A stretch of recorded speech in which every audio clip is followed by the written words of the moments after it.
Graça e paz, irmãos. Quero compartilhar com os amados um texto da palavra do Senhor nosso Deus que se encontra lá no Evangelho de Mateus, capítulo 19. Todo o texto vai do versículo 3 até o versículo 12. Lerei apenas um versículo, o versículo 3. Diz assim a palavra do Senhor nosso Deus. Vieram a ele, Jesus, alguns fariseus e o experimentavam, perguntando: é lícito ao marido repudiar a sua mulher por qualquer motivo? Até aqui. Meus irmãos, nesses dias de confinamento, nós temos ouvido relatos, e lido também sobre as crises matrimoniais, sobre separações, divórcios. Lembro-me de uma mulher que, comentando a separação de um outro casal, ela disse o seguinte: o meu casamento também não aguentou os dias de confinamento. Meus irmãos, problemas matrimoniais fazem parte da vida de qualquer casal. Eu particularmente nunca conheci nenhum casal que não tenha passado por alguma crise, por algum desentendimento, por algum dissabor, por alguma rusga, seja maior, seja menor, no seu relacionamento conjugal. Todos, sem exceção, já experimentaram brigas, desentendimentos, aquela famosa queda de braço, para ver quem manda mais, quem pode mais, quem está mais certo, quem está mais errado. Infelizmente, como descendência de Adão e Eva, eu e você, mesmo tendo sido lavados pelo sangue do Cordeiro, podemos, irmãos, atravessar problemas e dificuldades. A grande questão não é se eu e você vamos passar ou não por problemas conjugais e relacionais. A grande questão é como nós reagimos às crises, aos desentendimentos e aos desgastes naturais do casamento. Essa é a grande questão que eu e você precisamos refletir. Vem aqui comigo, por gentileza, o texto que nós lemos no Evangelho de Mateus. Jesus está se deparando com uma confrontação dos religiosos fariseus. Eles queriam saber se poderiam ou não se divorciar por qualquer motivo. Jesus é categórico, ele responde que, obviamente, não poderiam, e mesmo nos casos de infidelidade, que a lei prescrevia, que a lei facultava, a separação era uma concessão divina por causa da dureza do nosso coração, por causa dessa incapacidade que eu e você temos, infelizmente. A Bíblia fala muito, irmãos, sobre separações. Tem muitas palavras específicas sobre relacionamento conjugal. E desde a lei de Moisés, isso 1500 anos antes de Cristo, até a época do profeta Malaquias, aproximadamente 400 anos antes de Cristo, o Senhor fala claramente acerca do ideal dos céus, o ideal divino, que é contra o divórcio e é absolutamente a favor da reconciliação, da cura dos relacionamentos, da transformação das vidas para a glória do nosso Deus. Exaltado seja o nome do Senhor. E lá no profeta Malaquias, eu gostaria de ler esse texto do profeta Malaquias, capítulo 3, versículos 15 e 16, a Bíblia fala assim: não foi o Senhor que os fez um só, em corpo e em espírito, eles lhes pertencem. E por que um só? Porque ele desejava uma descendência consagrada. Portanto, tenham cuidado. Ninguém seja infiel à mulher da sua mocidade. Eu odeio o divórcio, diz o Senhor, o Deus de Israel. E também odeio o homem que se cobre de violência como se cobre de roupas, diz o Senhor dos Exércitos. Por isso, tenham bom senso, não sejam infiéis. Irmãos, é claro que esse é o ideal dos céus, não é pelo fato de haver um mandamento que nós vamos cumprir esse mandamento, ou até mesmo que queremos cumprir este mandamento, ou que nos será fácil cumprir este mandamento, mas precisamos entender que Deus tem sim um propósito, Deus tem sim uma vontade, Deus tem sim um plano perfeito. No real da terra, do mundo dos homens pecaminosos, que vivem entre pecadores, infelizmente, quebramos. E podemos quebrar o ideal divino. Então, o que a gente faz? O que a gente deve fazer, na verdade?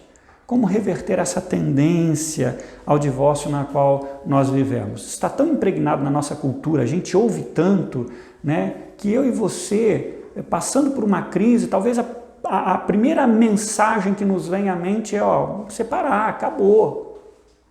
Vamos lá, né? Parte para outra, parte para a próxima. E mais ainda, irmãos, como é que nós podemos cuidar do nosso casamento? Dessa bênção que de fato é o casamento. Penso, irmãos, que com dois instrumentos que Deus nos fornece na sua palavra. Em primeiro lugar, com a ajuda e o poder do Espírito Santo. Não estamos sozinhos, não caminhamos sozinhos, e Deus não nos manda fazer absolutamente nada que Ele mesmo não nos capacite, não nos dê poder, graça, condições para realizar. Mas, em segundo lugar, também aplicando, né, alguns princípios que o Senhor nos dá em sua palavra. Há muita gente falando muita coisa sobre casamento, o mundo fala sobre casamento. Profissionais de determinadas áreas também falam muita coisa sobre casamento, mas o que Deus tem falado em sua palavra sobre casamento? Existem alguns conselhos que os homens dão, que esses conselhos vieram do inferno, de Satanás, né? Não é nem da terra, vieram diretamente do inferno. Então tome cuidado em nome de Jesus. Quero refletir com você, irmão, irmã, sobre essa proposta que eu e você devemos lutar, né, contra o mal do divórcio, lutar a favor dos nossos casamentos. Não é fácil para mim, não é fácil para você, não é fácil para ninguém, mas Deus nos dá essas orientações. Em primeiro lugar, preparando a nossa mente. Irmãos, eu acredito que muitas vitórias e derrotas começam em nossa mente, não em nossas atitudes. Por isso eu preciso preparar a minha mente. Por isso eu preciso ter a mente de Cristo. Você perceba aqui comigo, e eu vou ler o texto, que os fariseus chegam a Jesus com uma ideia já pré-concebida, a separação por qualquer motivo. Isso porque, obviamente, naquela sociedade, naqueles dias, as pessoas pensavam, falavam, refletiam sobre isso. E era mais ou menos consenso de que sim, podemos separar por qualquer motivo, por qualquer razão. Eles não fizeram essa pergunta a Jesus porque queriam saber a resposta certa, queriam saber a verdade. A intenção era pôr Jesus à prova. Por isso diz assim o texto, na Nova Versão Internacional: alguns fariseus aproximaram-se dele para pô-lo à prova. A atualizada fala para experimentá-lo. Aqui é mais explícito a NVI. E perguntaram-lhe: é permitido ao homem divorciar-se de sua mulher por qualquer motivo? Irmãos, assim como os fariseus, muitos não querem a verdade, né? Eles já possuem a sua verdade, já estão determinados a fazer alguma coisa, já estão plenos de certezas, mas não das certezas dos céus, não das certezas de Deus, mas da certeza dos homens, do mundo, da carne, infelizmente até do inferno. Muitos dos contemporâneos de Jesus entravam no casamento com a ideia de que poderiam se separar, e até mesmo os mais religiosos. Para vergonha minha, como um líder religioso, como um pastor, vários judeus, dezenas, centenas, milhares, lidavam com essa possibilidade, não como uma possibilidade, mas como uma regra, né? Não como se fosse uma exceção, mas uma regra. Irmãos, e o que nós pensamos sobre o casamento? O que a cultura tem falado sobre isso? O que a nossa época tem ensinado sobre isso? Eu vejo que alguns se casam vendo o casamento e vendo no casamento um contrato temporário, né? Com curtíssimo tempo de vida, 1 ano, 2 anos, talvez 3 anos. Quem chega a 5, 10 anos é um grande vencedor, né? Assim, dessa forma. Outros se casam querendo apenas experimentar esse novo tipo de vida. Nós somos a geração da experiência, né? Nós não compramos um carro, compramos uma experiência. Nós não compramos um pacote de viagem, compramos uma experiência. E dessa forma, muita gente vê o casamento como mais uma experiência, uma aventura para quebrar essa triste monotonia da vida. E aqueles, e muitos, veem o casamento como uma aposta, como um jogo, como uma loteria, né? Fazem a sua aposta, esperam o sorteio, se ganhar, muito bem, que bom que eu ganhei, se não ganhar, eu jogo novamente.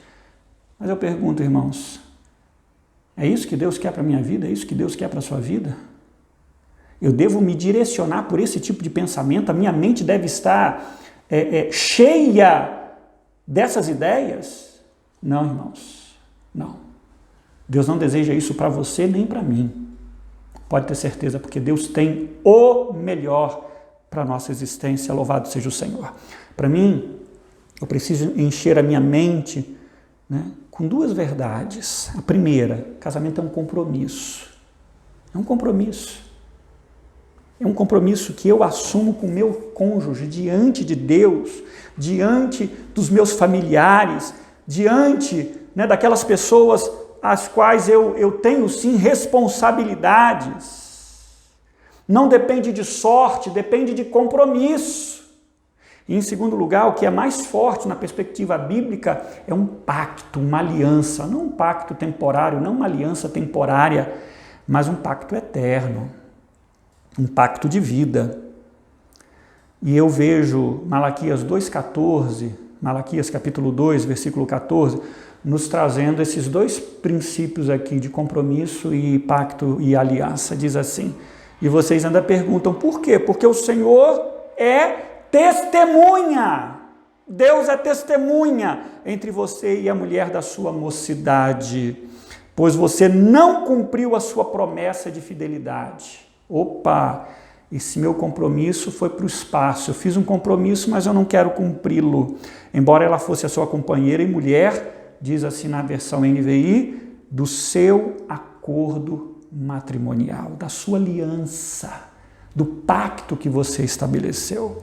Irmãos, quando vejo o meu casamento como um compromisso para a glória de Deus, sim, vamos passar por desgaste, sim, vamos passar por lutas, sim, eu vou errar, você vai errar, as pessoas erram, infelizmente, né? Mas há solução, mas quando eu está bem firmado, estou bem enraizado, né, na ideia do compromisso, da aliança, irmãos, que eu tenho com o Senhor, com o meu cônjuge, eu preparo a minha mente para os momentos de crise e de sabores matrimoniais. Agora, o contrário também é verdadeiro. Quando a minha mente está cheia dessas ideias mundanas e terrenas, olha, acabou, olha, desgastou, olha, o tempo já se foi, o prazo de validade já expirou. Olha, a regra é, vamos lá, vamos se separar, vamos nos separar. Aí, irmãos, realmente a nossa tendência vai se separar. Mas, em segundo lugar, como é que eu luto, né? A favor do casamento, como é que eu luto contra o divórcio? Preparando, irmãos, a nossa vontade. Primeiro eu preparo a minha mente, porque várias batalhas, várias vitórias e derrotas se processam por meio, né, daquilo que nós pensamos, daquilo que está dentro de nós, dos pensamentos que norteiam, né, a minha vida, mas em segundo lugar, preparando a vontade. Os judeus dos dias de Jesus agiam através de uma distorção que eles fizeram da palavra de Deus. Mateus capítulo 19, versículos 6 e 7, nos falam sobre essa distorção, depois você dê uma olhada. Mas sim, de fato, Deus permitiu o divórcio, mas apenas em casos de adultério. E aí, por causa do problema que eu tenho, a dureza do coração, a minha incapacidade de exercer o perdão, a minha incapacidade, né, de não sofrer esse tipo de dano, o meu ego vai falar maior, o ressentimento vai falar mais alto, infelizmente.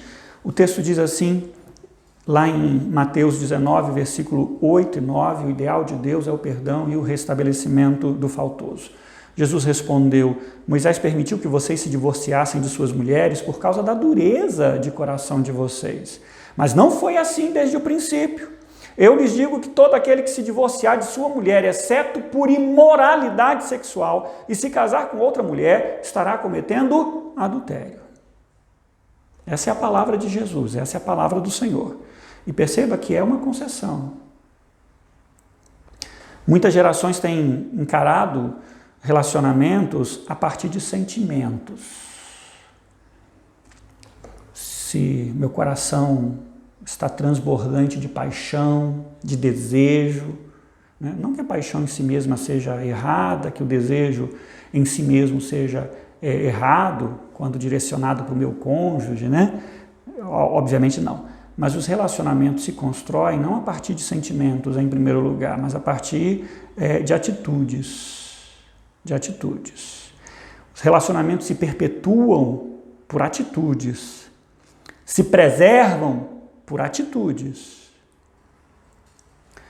Eu acho que você conhece, já ouviu falar, uma velha história, essa história já deve ter mais de 30 anos, que alguém chegou para a dona Ruth Graham, esposa do grande Billy Graham, evangelista de renome, um dos grandes homens de Deus da história, e perguntou para ela, né, a senhora alguma vez sentiu vontade de se separar do pastor Billy? Ela parou, pensou e disse assim, olha, separar não, mas matá-lo muitas vezes. O que ela está dizendo ali? Entre outras coisas, é claro que ela teve problemas, é claro que ela teve desentendimentos, eles tiveram desentendimentos, né? Infelizmente, né?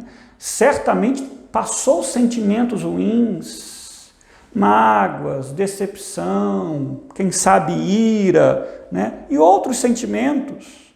Há momentos, irmãos, na nossa vida que não teremos sentimento de afeto, de carinho pelo cônjuge. Vai fazer alguma coisa que vai nos aborrecer, vai nos irritar. Mas mesmo assim nós podemos amar. Quando lembramos do nosso compromisso, quando lembramos da aliança, quando pedimos a Deus que transforme o nosso coração, que nos ajude, que nos capacite. Amar na perspectiva bíblica não é sentimento. Tem sentimento? Sim. O amor carrega consigo algum sentimento? Sim. Mas na perspectiva bíblica não é essencialmente sentimento, é atitude. Por isso, Deus amou o mundo e fez o quê? Ele fez alguma coisa, não foi amor contemplativo. Ele deu seu Filho. Jesus nos amou e o que ele fez? Ele morreu por nós. A chamada parábola do bom samaritano. Judeus e samaritanos não se davam. E o texto bíblico diz que aquele homem, ele socorreu, lavou as feridas, colocou o ferido na sua montaria, levou para um lugar, para uma estrebaria. Lá deu dinheiro para que o dono ali cuidasse daquela pessoa. Amar, irmãos, é sempre atitude. Paulo fala, se seu inimigo tiver fome, dá de beber, se tiver sede, se tiver fome, dá a ele de comer, se tiver sede, dá de beber. Né? Quer dizer, faça alguma coisa. Ninguém sente calafrios de alegria, de emoção, de carinho por um desafeto. Ninguém. Romanos 12, 20. No casamento, então, nós precisamos ter algumas atitudes. E quais são elas, irmãos? Olha, ore pelo seu casamento.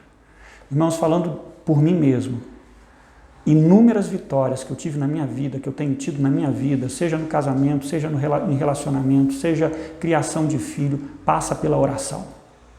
A gente sabe que muito pode, por sua eficácia, a súplica dos justos, mas muitas vezes nós deixamos de orar. Ore, meu irmão, ore, ore, ore, sempre. Nos momentos de crise, nos momentos de bonança, ore. É a maior atitude, a melhor atitude que eu e você podemos tomar em nossa vida. Segundo, fundamental, disponha-se a pedir perdão e a perdoar. Nenhum relacionamento, seja matrimonial, seja entre colegas, seja entre vizinhos, nenhum, né, perdura, nenhum se prolonga sem o perdão. Não tem para onde correr. Né? É óbvio, é necessário ter arrependimento, tudo isso. Né? O remédio de Deus para os nossos problemas relacionais passa necessariamente pelo perdão. Seja você pedindo perdão, né? Seja você doando perdão. Marido, não deixe de pedir perdão para sua esposa. Esposa, você pode talvez até pensar que você não erre, mas você também erra. Peça perdão ao seu marido. Marido, muitas vezes você acha que está coberto de razão e que também não erra. Você erra. Peça perdão. Peça perdão. Se humilhe, né?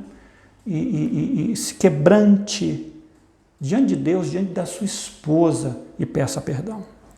Irmãos, e a terceira atitude, nós somos muito rápidos em apontar o dedo e ver o erro dos outros. Mas peça a Deus que abra teus olhos, que faça você ver, faça você entender como você tem vivido a sua vida, né? Os erros que você tem cometido também, né? E procure, com a graça, com o poder de Deus, mudar para a glória do Senhor. Faça essa oração. Senhor, revela o que há de mal em mim, qual é o caminho errado que eu tenho tomado. Eu sei que é mais fácil eu enxergar o erro dos outros, mas é fundamental que eu comece a enxergar os meus próprios erros em nome de Jesus, para o teu bem, para o bem do casamento. Querido, eu termino aqui. Todos nós sabemos como os relacionamentos são difíceis, né? Não é fácil, qualquer tipo. Mas também sabemos como os relacionamentos são importantes para todos nós. E nesse aspecto eu vou concordar lá com o poeta que diz que fundamental é mesmo o amor, é impossível ser feliz sozinho, né? Ninguém é feliz sozinho e vai ser feliz sozinho. Deus nos criou para os relacionamentos. O casamento pode ser uma bênção indescritível. Pode ser, tirando a salvação, a segunda maior bênção da sua vida. Mas, infelizmente, muitos têm experimentado um pesadelo terrível no casamento. O que é que você deve fazer, irmãos? Mente e atitude. Comece a pensar com as categorias de Deus e haja de acordo com a direção do Senhor. Que Deus te abençoe em nome de Jesus. Vamos orar? Pai, em nome de Jesus, eu peço que essa palavra alcance todos os nossos corações a partir de mim, Deus. Muda, transforma aquilo que precisa ser mudado e transformado na minha própria vida, na vida também do meu cônjuge, porque também é filho de Adão e Eva, porque também é pecador, pecadora.